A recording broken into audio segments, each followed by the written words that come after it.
गुजरात से राजा भाई रावल पूछते हैं, गुरुजी, आज्ञा चक्र पर एक सफेद बिंदु आता है और थोड़ी देर बाद चला जाता है, इसका क्या अर्थ है? क्या मैं ध्यान साधना के मार्ग पर सही जा रहा हूं? कृपया आप मेरा मार्गदर्शन करें।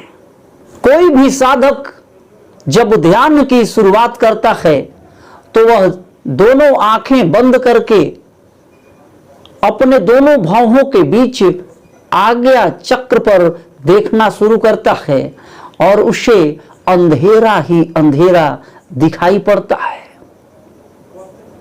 और जब वह दिन के उजियाले में ध्यान करता है तो चारों तरफ एक प्रकाश फैले होने के कारण उसके आंखों के पर्दे पर कुछ प्रकाश दिखाई पड़ता है।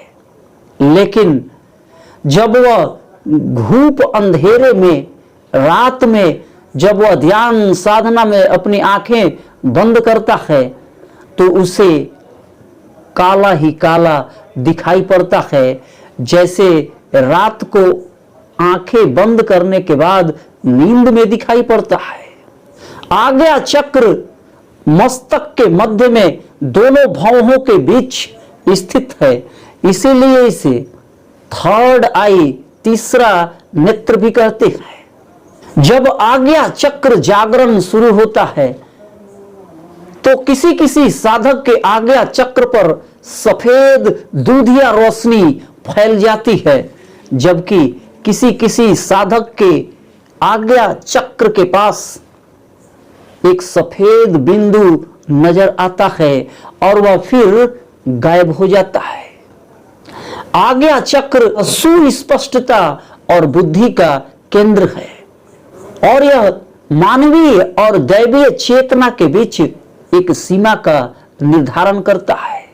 ध्यान में साधक की चेतना जब विकसित होनी शुरू होती है, उसे थोड़ी बहुत शून्यता और समाधि की अनुभूति होने लगती है, तो उसकी नाड़ियों से ब्लॉकेज दूर होने लगते हैं, उसकी नाड़ियां खुलने लगती है। तब उसे आज्ञा चक्र के सामने दिखाई देने वाले प्रकाश के पैटर्न में कुछ परिवर्तन महसूस होने लगता है। उसे कुछ अलग प्रकार के प्रकाश दिखाई पड़ने शुरू होते हैं। हालांकि इसमें कई वर्षों का समय लगता है। सामान्य रूप से ध्यान साधना में कई वर्षों का समय लग सकता है, लेकिन जब प्राणायाम से ध्यान की शुरुआत की जाए, प्राणायाम से ध्यान की तरफ बढ़ा जाए, तो यह परिवर्तन कई महीनों में ही दिखाई पड़ने लगता है। आज्ञा चक्र तीनों नाड़ियों ईड़ा, पिंगला और सुषुम्ना के मिलने का स्थान है। जब तीनों नाड़ियां यहां आकर मिलती हैं और ऊपर उठती हैं, तब साधक की सर्वोच्च चेतना विकसित होने लगती है। और जिस प्रकार सातों रंग जब एक साथ मिलते हैं, जब सातों रंग की रोशनी अवशोषित हो जाती है तो काला रंग दिखाई पड़ता है, और जब सातों रंग रिफ्लेक्ट हो जाते हैं तो सफेद रंग दिखाई पड़ता है। लेकिन मुख्य रूप से तीन प्राथमिक रंग ही होते हैं। ठीक उसी प्रकार जब ईड़ा, पिंगला और सुषुम्ना ये तीनों नाड़ियां एक हो जाती है, चेतना जब इन तीनों नाड़ियों से ऊपर की ओर उठने लगती है, तब साधक को सफेद रंग दिखाई पड़ते हैं। क्योंकि नाड़ियां तो 72,000 हैं, लेकिन मुख्य रूप से तीन नाड़ियां ही ध्यान साधना में प्रमुख है।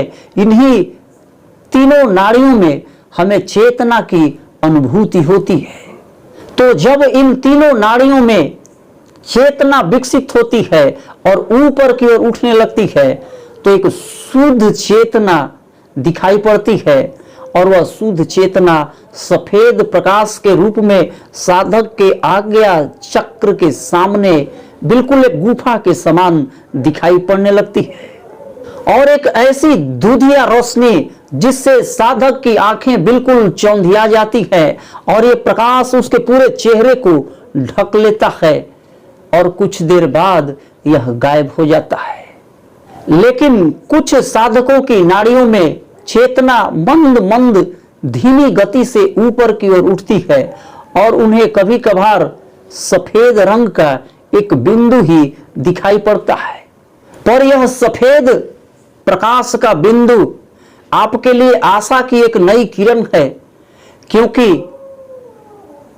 इससे यह प्रतीत होता है कि आपके आज्ञा चक्र यानी पीनियल ग्लैंड में जो कैल्शियम भरा होता है वह कैल्शियम धीरे धीरे पिघल रहा है और आज्ञा चक्र के पास आपको एक छोटा सा सुराख, एक छिद्र प्राप्त हो जाएगा जिसे बर होल कहते हैं।